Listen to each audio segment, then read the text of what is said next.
Hallo. Hi, Vijay, mense het mos lanklaas vir jou gesien, Katrina. Dinge gaan weer omtrent geroek nou weer in die lockdown wat nou net nie klaar kom, ek sê vir jou.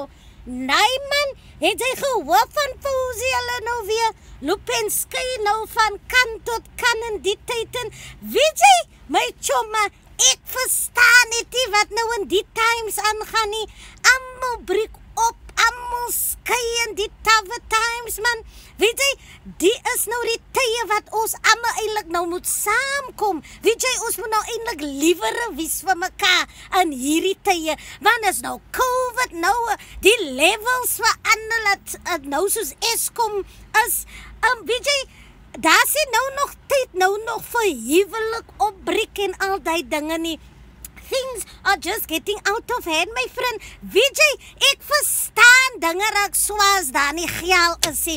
Maar dis hoekom ek my jong daar so mis. Want in die jare het die mense nogal so geworry en geskei oor geld en alles nie.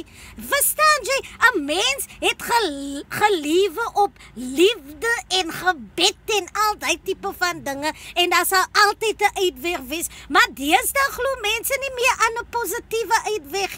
Ja, so, weet jy nou die ander dag, hoor ek nou weer, Jeffrey, sy nuwe goose wat hy nou het, weet jy, die kind vir ja, Jeffrey is heel week by die baby mama se huis, maar gister toe die kind vir ja, toe loop Jeffrey nou net verby, toe moet ek mos vir haar vra, hoe Karen, toe sê sy vir my koekie, as die meitie saam is, daar kon Jeffrey lekker bling mond daarin by my en wil vir my kon loop en vashou. Maar toe die goose mos nou saam, toe kan Janie en jou seun op sy birthday kom hoesie.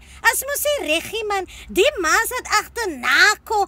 Hulle moet mos daarom check en recheck. Leer jou bakkie regte ding. Jy het gelê vir hy kind, jy moet mos staan vir hy kind man. So ek wil vir almal sê wat nou nog wil mekaar los in die tawwe tyd. Nee man, los hy gedagte. Wie's daar vir mekaar man? Deur en deur die lockdown, deur en deur die COVID. Wie's net daar vir mekaar? And I thank you. Ons gaan weer praat, het raak nou weer koud hier. Die mense alweer mens dop. Ons gaan weer praat met jou. Bye!